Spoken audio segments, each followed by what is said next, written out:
Hello everyone, welcome and welcome back to my channel. चलिए शुरू करते हैं आज का पार्ट। यू जियान वो मेशन यू फैमिली का हेयर है। वो उस फैमिली का सेकेंड डॉटर है। यू फैमिली आउटलुक में प्रोग्रेसिव तो थे, बट वो ट्रेडिशनल बिलीव्स भी रखते थे। उनके हिसाब से एक लड़की का फेट पहले से ही तय होता है। लड़कियों को रिच इंसान से शादी करना पड़ता है एंड देन शादी के बाद उन्हें रिस्पॉन्सिबिलिटी फुलफिल करना पड़ता है। तो इसी वजह से मैडम यू की शादी अंकल जियांग से हुआ था, जो एक मैरिज ऑफ कन्वीनियंस था। मैडम यू के फादर की तरफ से ये एक कंपनी मर्जर था, business merger. And madam you के माँ के तरफ से ये एक बहुत ही हैप्पी मोमेंट थी, क्योंकि उनकी बेटी किसी रिच फैमिली में जा रही थी, तो वो बहुत ही ग्रेटफुल थी। बट मैडम यू के लिए ये एक अपॉर्चुनिटी था। उन्हें अपने पोटेंशियल टेस्ट करने के लिए एक चांस मिल गया। उन्हें अपने फेट चेंज करने के लिए एक चांस मिल गया। उनके पास फ्रीडम नहीं है तो क्या हुआ, उन्हें पावर चाहिए था। अंकल जियांग बहुत ही एग्रीएबल पर्सन थे। वो एक जेंटलमैन थे। वो एज अ हस्बैंड अपना हर एक ड्यूटीज फुलफिल करते थे। वो मैडम यू को बहुत ही काइंडनेस के साथ ट्रीट किया करते थे, रिस्पेक्ट दिया करते थे एंड अपनी वाइफ के लिए हर एक लग्जरियस चीज़ें लाया करते थे ताकि उन्हें अच्छा फील हो। अंकल जियांग ने अपने आप को मैडम यू की तरह, उनके आइडियल इंसान की तरह बना लिया था। बट एक प्रॉब्लम था, अंकल जियांग एक कावर्ड थे। वो वीक इंसान थे एंड वो एक्सट्रीमली ऑनेस्ट थे। ये चीज़ मैडम यू को पसंद नहीं थी एंड मैडम यू को कुछ ना कुछ तो करना ही था। तो एज अ वाइफ्स ड्यूटी उन्होंने अंकल जियांग को 2 चाइल्ड दिया। पहले वाला तो डॉटर थी जियान याली, तो मैडम यू ने उन्हें एक सन भी दिया। एक्चुअली मैडम यू ने ये सब अंकल जियांग के लिए नहीं किया था, बल्कि खुद के लिए किया था।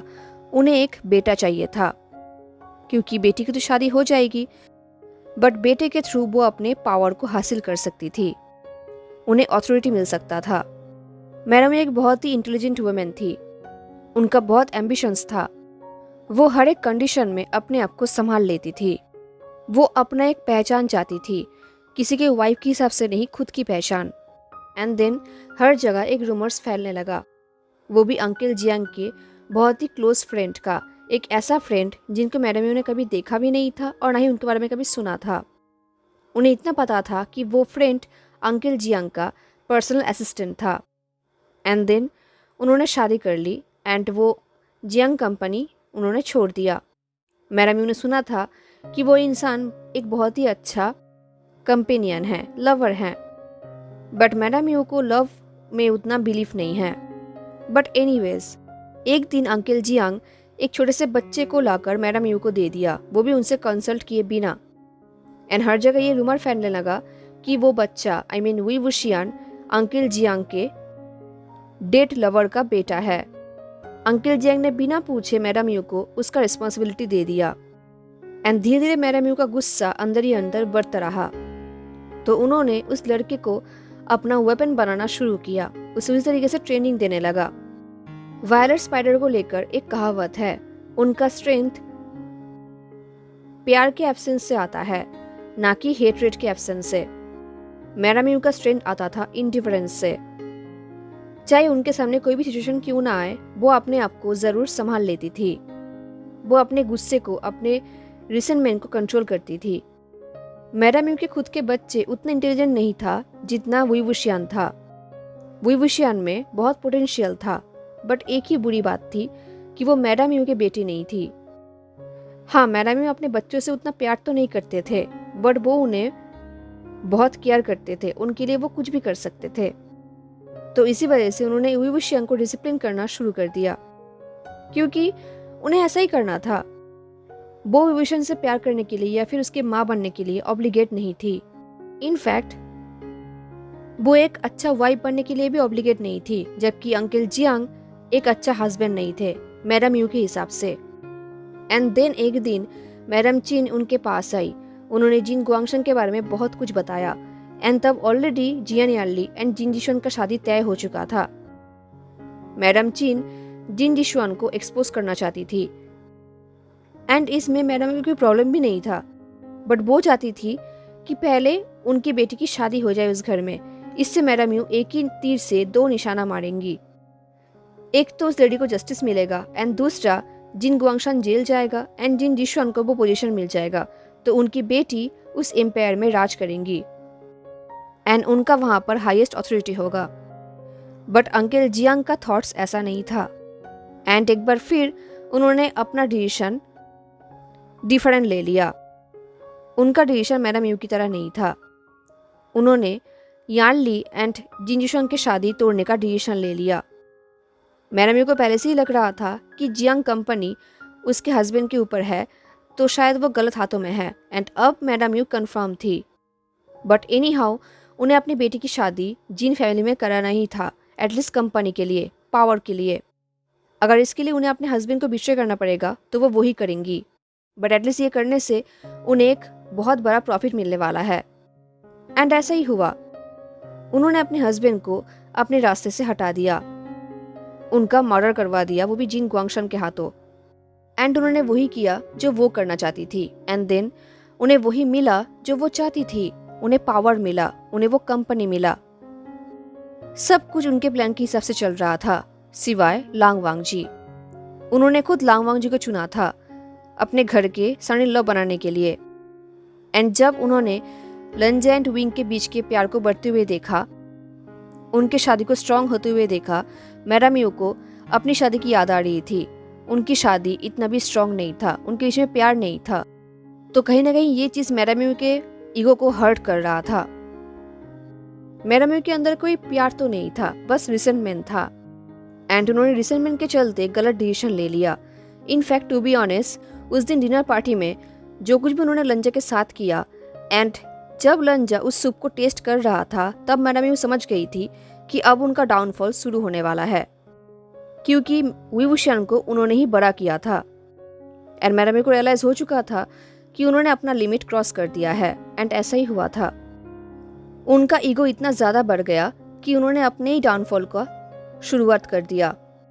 मैडम यू सोच रही थी अगर वो डिफरेंट होती तो शायद सब कुछ डिफरेंट होता। I mean, अगर बचपन में जब वी वुशियान अपना फर्स्ट प्राइज लेकर आया था, अगर तब मैडम यू उस चीज को एक्सेप्ट करती एंड स्माइल करके वी वुशियान को हौसला देती, तो शायद सब कुछ डिफरेंट होता। शायद आज मैडम यू का खुद का बेटा, जिनके लिए मैडम यू ने इतना सेक्रीफाइस किया है, वो घर छोड़ के चला नहीं जाता। एंड जाते जाते वो मैडम यू को ये नहीं कहता कि वो अपने मैडम यू से, I mean, अपने माँ से कोई रिलेशन नहीं रखना चाहता। इनफैक्ट वो उनके फेस तक नहीं देखना चाहता। और ना ही आज उनकी बेटी, जो हमेशा सॉफ्टली बात करती है, वो उनके मुंह के ऊपर चिल्लाती एंड उनसे ये पूछती कि मैडम यू का क्या हक बनता है जो उन्होंने उन दोनों से उनका फादर को छीन लिया है। एक्चुअली जब मैडम यू ने अपने हस्बैंड की मर्डर का प्लान बनाया था, उनका मर्डर करवाया था, तब उन्होंने सिर्फ अपने प्रॉफिट के बारे में सोचा था। उन्होंने अपने बच्चे के बारे में नहीं सोचा था। उन्होंने ये नहीं सोचा था कि उनके बच्चे अपने फादर को खो देंगे। उन्हें ये तब रियलाइज हुआ जब उनकी बेटी गुस्से में रोते हुए फ्लोर में बैठ गई एंड जोर जोर से चिल्लाने लगी, रोने लगी एंड ये बोलने लगी कि काश मैडम यू उसकी माँ ना होती। अगर मैडम यू डिफरेंट होती तो शायद ये सब होता ही नहीं। तो शायद आज वो लोग मीटिंग रूम पे नहीं होते एंड मैडम यू को उनके पोजीशन से हटाने के लिए ये मीटिंग होता ही नहीं। वी वुशियान ने सही कहा था, उसका प्यार बिल्कुल भी काइंड नहीं है। इस तरफ सियाओ सिंचन के घर पे, उसके घर पे बहुत सारे लोग थे, जैसे कि Xiao Xingchen, Song Lan, Wei Wuxian, Mo Xuanyu, when Ching, Miyan Miyan and बहुत सारे लोग थे। वो लोग उनके प्लान को लेकर डिस्कस कर रहे थे।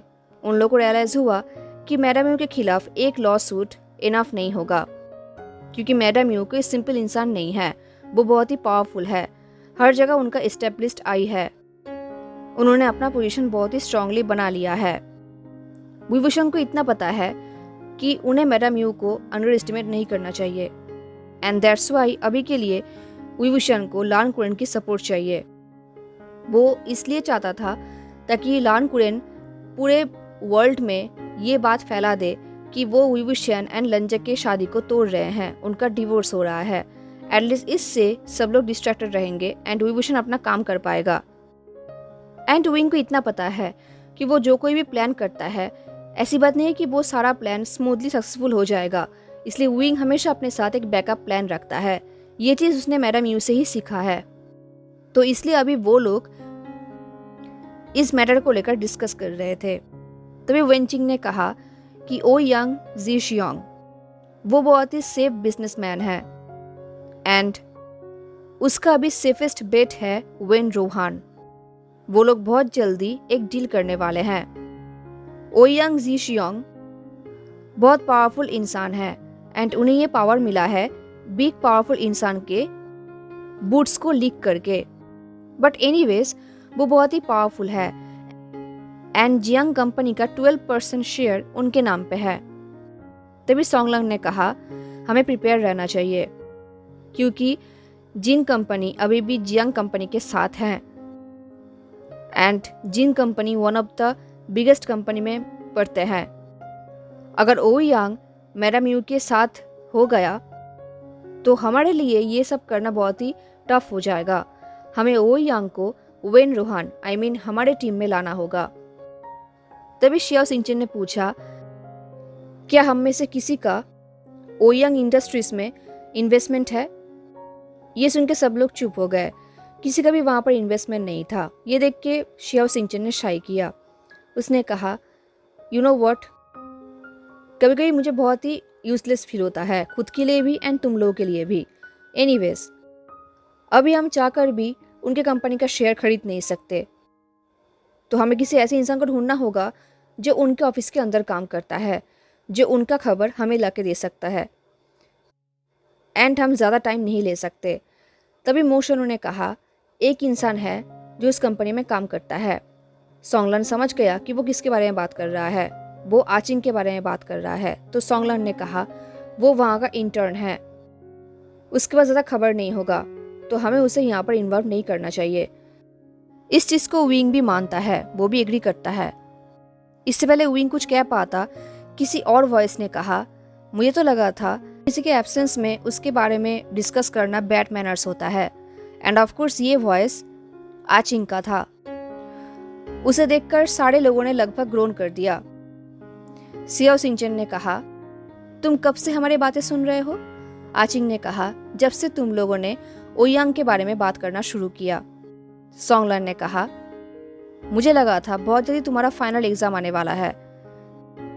तभी ये देख के वेंचिंग ने कहा तुम लोग चुप हो जाओ, उसे अंडर एस्टिमेट मत करो जस्ट बिकॉज वो एक लड़की है। ये बोल के वेंचिंग ने आचिंग की तरफ देखा और कहा क्या तुम ये काम कर पाओगे, क्या तुम हमें कंपनी का रियल एनालिस्ट दे पाओगे। आचिंग ने कहा कल सुबह तुम सबके ईमेल में कंपनी का डेटा पहुंच जाएगा।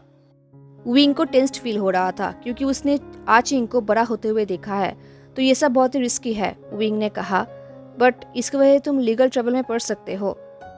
आचिंग ने कहा एंड इसके लिए मेरे साथ सियाओ सिंचन है ना, वो संभाल लेगा।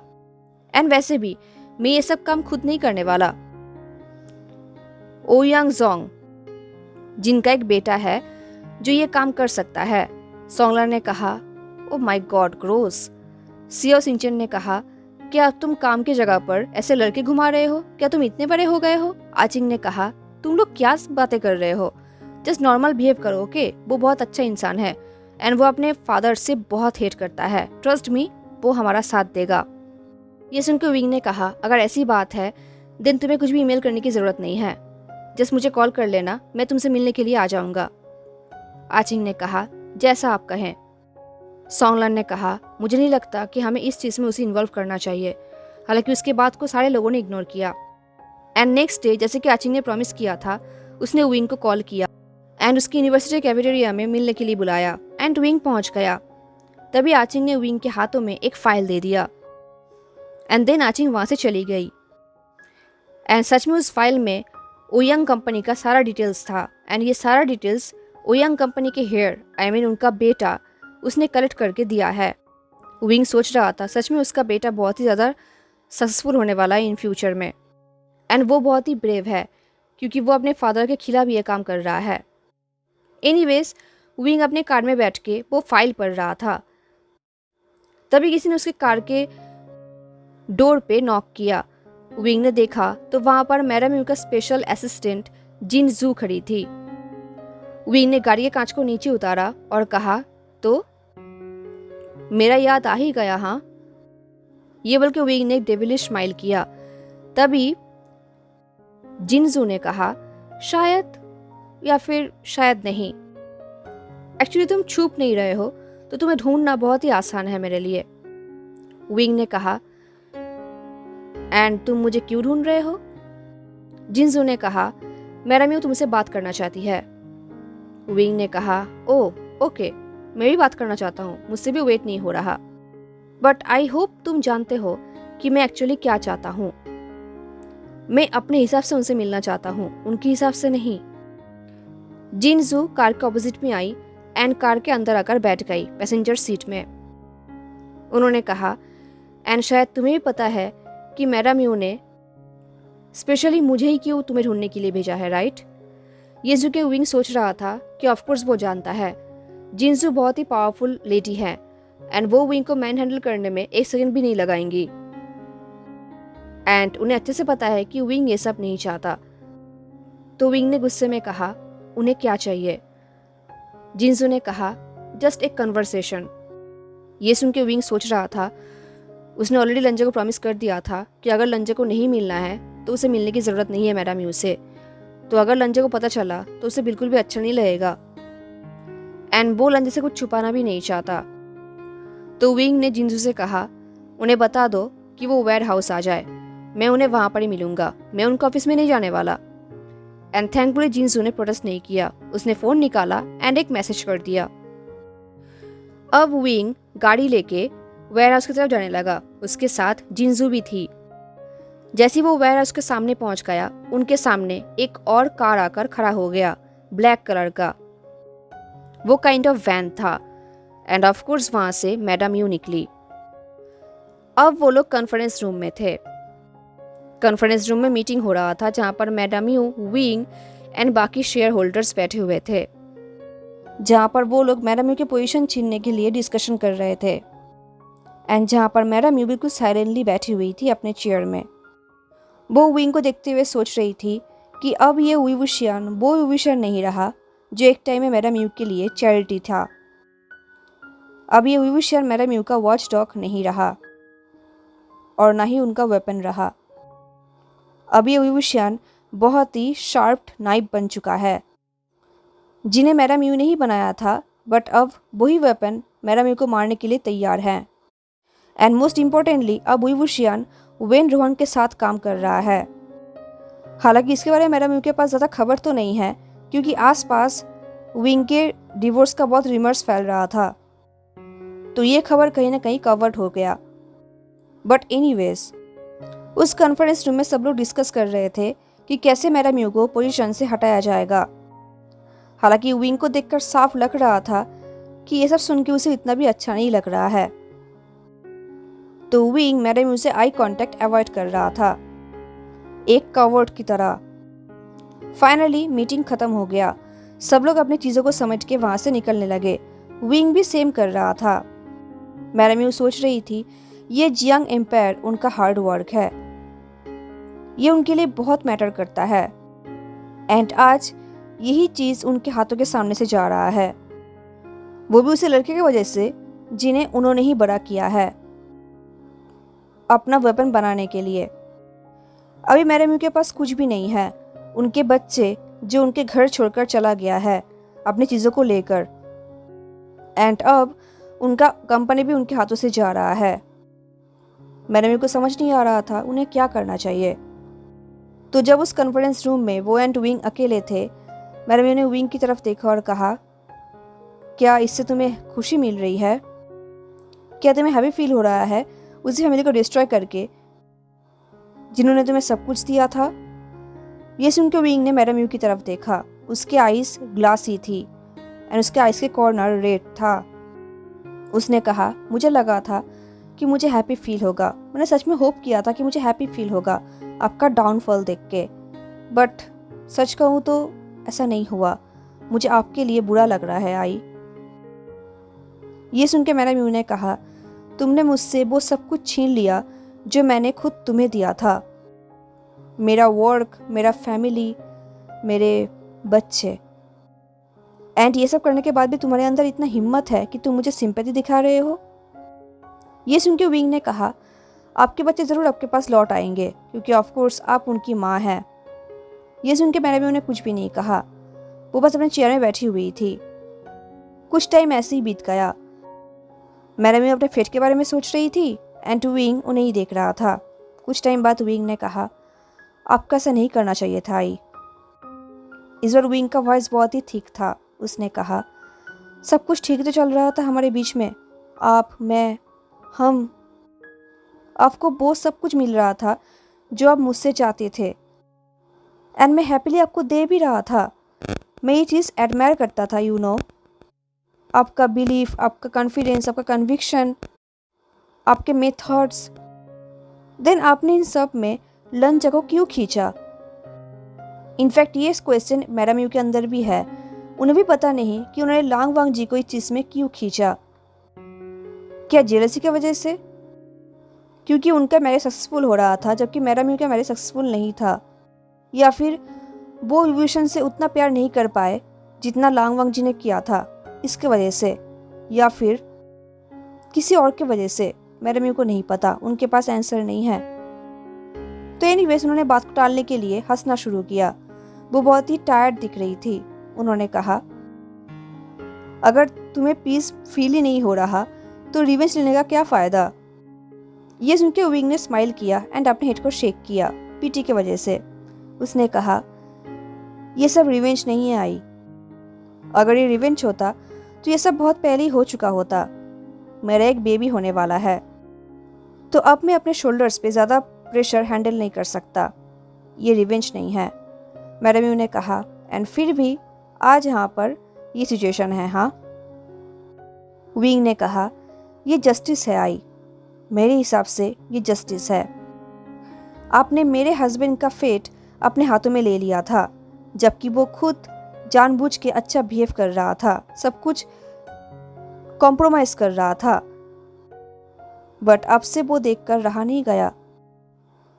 तो अब आपका फेट उसके हाथों में है। ये सुन के मैडम यू शॉक्ड हो गई। आई मीन, ये विंग क्या कर रहा है, क्या कह रहा है? मैडम यू को समझ नहीं आ रहा। मैडम यू ने कहा, क्या मतलब? तुम्हारे हस्बैंड के हाथों में मतलब? विंग ने कहा, मेरे एसेट्स के 51% ओनर है लंजा, तो मैं उसके सामने लोअर पोजीशन में हूँ। ये बोलने के बाद विंग ने और कुछ एक्सप्लेन नहीं किया। उसने अपनी चीज़ों को लिया एंड वो वहाँ से जाने लगा। जाने से पहले उसने एक बार मैडम यू की तरफ देखा एंड देन वो कॉन्फ्रेंस हॉल से चला गया। अब वहाँ पर सिर्फ मैडम यू खड़ी थी जिनका ब्लड कोल्ड हो गया था। आई मीन, उन्हें इन्फॉर्म किया गया था कि अभी विंग वेन रोहन के साथ काम कर रहा है। उन्हें बहुत ही हेल्पलेस फील हो रहा था, उन्हें कुछ समझ नहीं आ रहा था। एंड तभी विंग एंड लंजा के डिवोर्स रिमर्स हर जगह फैल गए। मैडम यू को लगा कि शायद इससे उन्हें कुछ फ़ायदा होगा, तो वो डिस्ट्रैक्टेड हो गई। एंड अब मैडम यू को पता चल रहा है कि उनके अपने पोजीशन बचाने के लिए लांगवांग जी के सामने झुकना होगा। ये सोचते हुए मैडम यू के हाथ पैर बिल्कुल ठंडे हो गए, वो फ्रीज हो गए। उन्हें रियलाइज हो गया कि विभूषण उन्हें पनिशमेंट नहीं दे रहा, वो बस उनके कॉन्फिडेंस को तोड़ रहा है, उनके डिग्निटी को, उनके ईगो को वो तोड़ रहा है। विभूषण ने मैडम यू के सामने और कोई रास्ता छोड़ा ही नहीं है and at the same time वो मैडम यू को फोर्स भी नहीं कर रहा। अगर मैडम यू लंजा के सामने बेग नहीं करना चाहती तो उन्हें करने की ज़रूरत नहीं है, कोई भी उन्हें फोर्स नहीं करेगा। वो रिफ्यूज़ कर सकती है, बट वो रिफ्यूज़ कैसे करेंगी? मैडम यू को रियलाइज़ हुआ कि अभी वो ट्रैप्ड हो चुकी हैं, उनके पास और कोई रास्ता ही नहीं बचा है। विंग ने कोई रास्ता छोड़ा ही नहीं है। वो उनके डिवोर्स रिमर में इतना ज़्यादा खो गई थी कि उन्होंने इस बात पर ध्यान ही नहीं दिया। सडनली मैडम को बहुत ही कोल्ड फील हो रहा था। उन्हें ऐसा लग रहा था जैसे कि सब कुछ वो खो रही है, उनके पैरों के नीचे से ज़मीन हट रहा है। वो कुछ टाइम तक सोचने लगी, खुद से अंदर ही अंदर बातें करने लगी। उन्हें रियलाइज़ हुआ कि उनका प्राइड, उनका ईगो कहीं भी किसी के सामने उन्हें झुकने नहीं देगा, बट अगर उन्हें सब कुछ बचाना है तो उन्हें झुकना ही होगा। तो कुछ सोचे बिना ही उन्होंने लान रेसिडेंस में कॉल कर दिया। जब उन्होंने लंजा से मिलने के लिए रिक्वेस्ट किया, उनका रिक्वेस्ट डिनाई कर दिया गया। First time, then second time, then third time. हर टाइम वो लोग डिनाई करते रहे, वो भी बहुत ही ब्रूटली। देन मैडम यू ने लान क्रून के पर्सनल नंबर पर कॉल किया। हालांकि उनके बीच में एक लॉ सूट चल रहा है, बट स्टिल वो ओल्ड मैन बहुत ही पोलाइटली बात कर रहा था।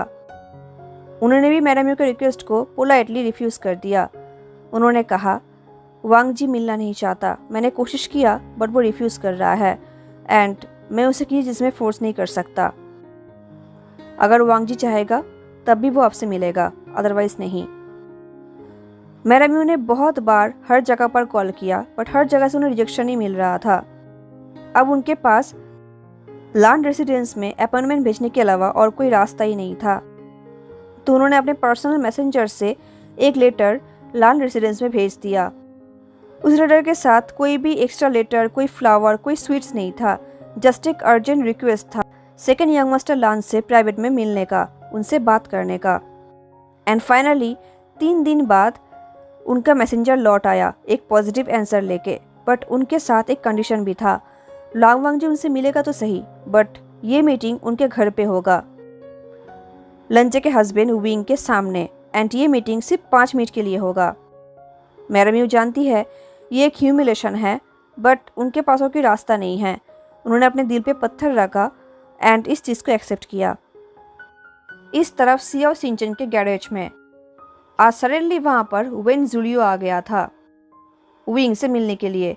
उस गराज में सिर्फ विंग एंड वेन जूलियो के अलावा और भी कुछ वेन्स के लोग एंड उसके साथ साथ सियाओ सिंचन, वेन चिंग, ये सारे थे।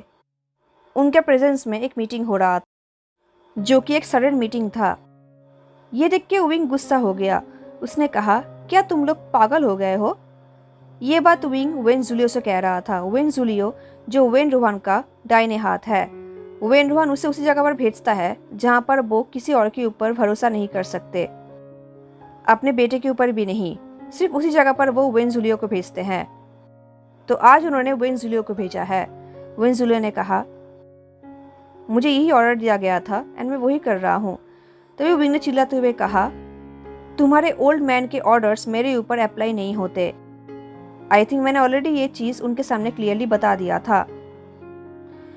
विंग ने कुछ टाइम तक विंग की तरफ देखा और कहा, मुझे एक मैसेज भेजना था एंड दैट्स वाई मुझे ये करना पड़ा। विंग ने कहा, बट मैंने तो ये करने के लिए नहीं कहा था। वेन जूलियो ने कहा, ये तुम्हारा मैसेज नहीं है। ये सुनकर विंग को बहुत गुस्सा आ गया। उसने अपने आंखें बंद किया और कहा, बकवास करना बंद करो।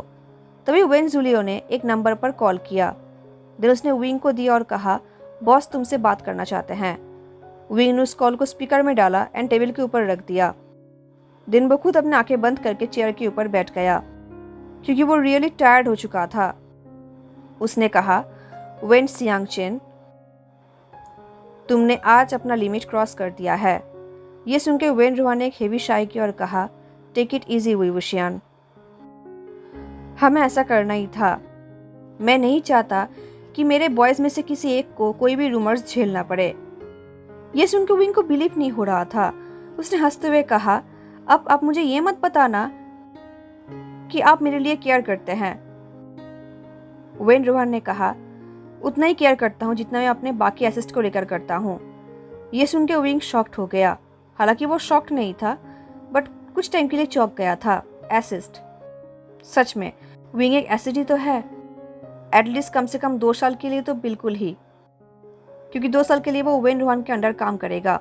विंग ने कहा, अगर तुम हर टाइम मेरे रास्ते के सामने आ जाओगे तो मेरा प्लान सक्सेसफुल नहीं होगा। तुम्हें ये बात पता है, हमारे एग्रीमेंट में ये बात था।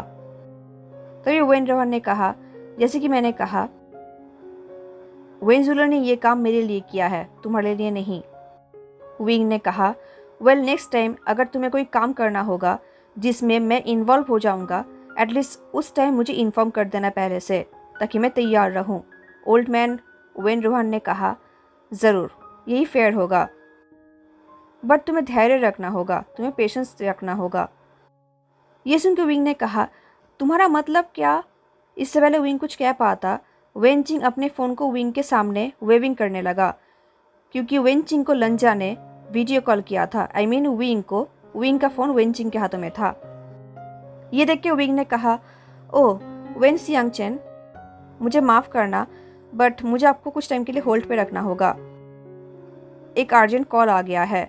ये बोल के विंग ने आंसर के लिए वेट भी नहीं किया, उसने वेन जुलियो के कॉल को म्यूट कर दिया एंड देन सबकी तरफ चुप रहने के लिए इशारा किया।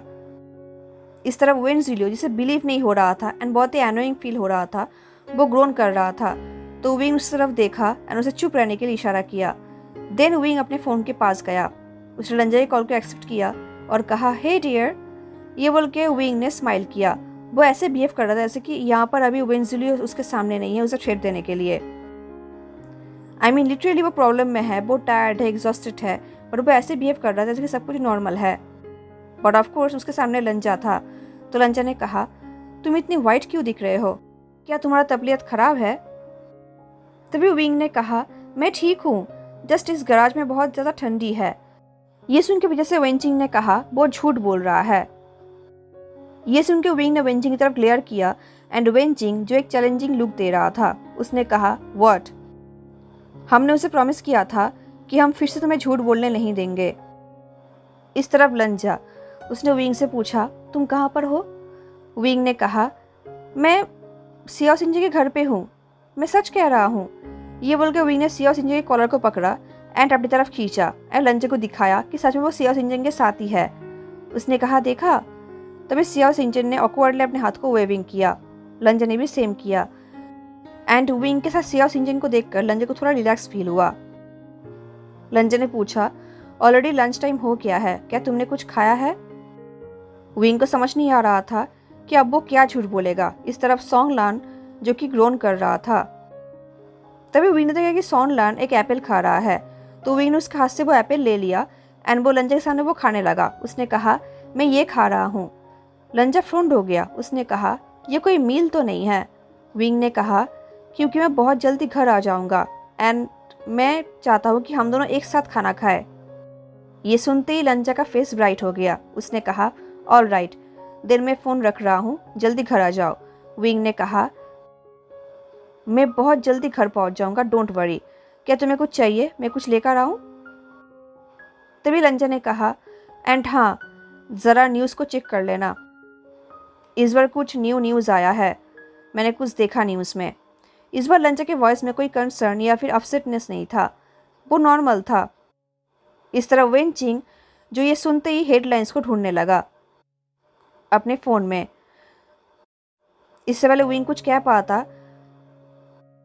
लंजा ने कहा एंड हाँ, आते वक्त मेरे लिए स्पाइसी टोफू लेकर आना। विंग ने स्माइल करते हुए कहा ज़रूर। लंजा ने भी स्माइल किया और कहा सी यू सून, लव यू। ये सुन के विंग ब्लश करने लगा। उनका कॉल कट हो गया बट विंग अभी तक ब्लश कर रहा था एंड तभी विंग के पास वेंचिंग आई न्यूज़ लेकर। हेडलाइन में लिखा हुआ था कि जिन जिशुआन हर जगह से अपना सपोर्ट हटा रहा है एंड ये चीज़ उन लोगों के लिए बहुत ही अनएक्सपेक्टेबल था। विंग ध्यान से वो आर्टिकल रीड कर रहा था। वो आर्टिकल पढ़ के विंग बहुत ज़्यादा नर्वस हो गया क्योंकि वो आर्टिकल उनके खिलाफ था। ये देख के सियाओ सिंचन ने कहा आई थिंक हमें अच्छे से पता है ये काम किसने करवाया है। ये सुन के विंग सोच रहा था ज़रूर लंजा को भी पता है, अदरवाइज लंजा बहुत ही टेंस्ड रहता। इस तरह वो लोग किसी बारे में बात कर रहे थे, तभी वेन जुलियो ने कहा आई थिंक तुम भूल गए हो कि तुमने किसी को होल्ड पे रखा है। ये सुन के विंग को याद आया कि वेन रोवान होल्ड में है, तो उसने अपने हेड को शेक किया एंड वो टेबल के पास गया। उसने कॉल को अनम्यूट किया और कहा sorry for that when Siang chain, वैसे आप किस बारे में बात करना चाहते थे मुझसे? वेन रोहान कुछ टाइम के लिए साइलेंट था। देन वेन रोहान ने कहा शेयर्स को एक्वायर्ड किया गया है, तुम कल ही बोर्ड मीटिंग बुला सकते हो। ये सुन के विंग ने कहा हाँ, इतनी जल्दी? ये सुन के विंग कुछ टाइम के लिए साइलेंट था। आई मीन ये सब उसके प्लान के मुताबिक ही चल रहा था बट विंग सेटिस्फाइड नहीं हो पा रहा था। आई मीन विंग को अपने काम का इनाम बहुत जल्दी ही मिल गया था पर स्टिल विंग हैप्पी नहीं हो पा रहा था। एनीवेज उसने कहा आई अप्रिशिएट दैट, मैं ये अप्रिशिएट करता हूँ कि आपने आज मुझे बहुत हेल्प किया है when Siang chain, but please आज से हम हमारे कॉन्ट्रैक्ट के अंदर ही स्टिक रहेंगे। उसके बाहर एक्स्ट्रा काम नहीं करेंगे। मुझे आपसे इससे ज़्यादा कुछ भी नहीं चाहिए। वेन रोहन ने कहा, तुम्हारे पास एक डील है वुशियान, एंड जब तक कॉन्ट्रैक्ट ख़त्म ना हो जाए तब तक तुम मेरे लिए एक एसेट हो, इसलिए अगर ज़रूरत पड़े तो मुझे इन्वॉल्व होना ही होगा। बार बार ये एसेट वर्ड सुन के विंग को अच्छा तो नहीं लग रहा था, बट यही तो सच है। वो अपना पूरा लाइफ किसी न किसी के एसेट बन के ही जिया है। तो उसने कहा, आप तो ऐसे बोल रहे हो जैसे कि अगर मैं आपके खिलाफ ये सब करता तो आप मुझे छोड़ देते। ये सुन के वेन रोवान ज़ोर ज़ोर से हंसने लगा, एंड ये कोई थ्रेटनिंग या फिर सरकास्टिक हंसी नहीं था, बल्कि वो खुल के हंस रहा था। वो एम्यूज था। वेन रोहन ने कहा, एंड तुम ऐसे बात कर रहे हो जैसे कि तुमने उन लोगों को सबक नहीं सिखाया जो तुम्हें कंट्रोल करना चाहता था, तुम्हें रस्सियों से बांधना चाहता था। ये सुन के विंग स्पीचलेस हो गया। इनफैक्ट उसके आसपास जो उसके दोस्त थे उनके फेस में भी स्माइल आ गया। आई मीन ये बात सच है, विंग सच में अपने लिए स्टैंड ले रहा था। वो सच में बाइट बैक कर रहा था। वो सच में सबको अपना औकात दिखा रहा था, सबको अपना जगह दिखा रहा था, सबको प्रूफ कर रहा था कि विंग अगर चाहे तो वो क्या क्या कर सकता है। बट वो थैंकफुल है कि वेन रोहन को भी ये बात पता है। हेलो एवरीवन, तो कैसा लगा आपको आज का पार्ट ज़रूर बताना। मिलते हैं नेक्स्ट पार्ट में। तो take care, stay safe, bye.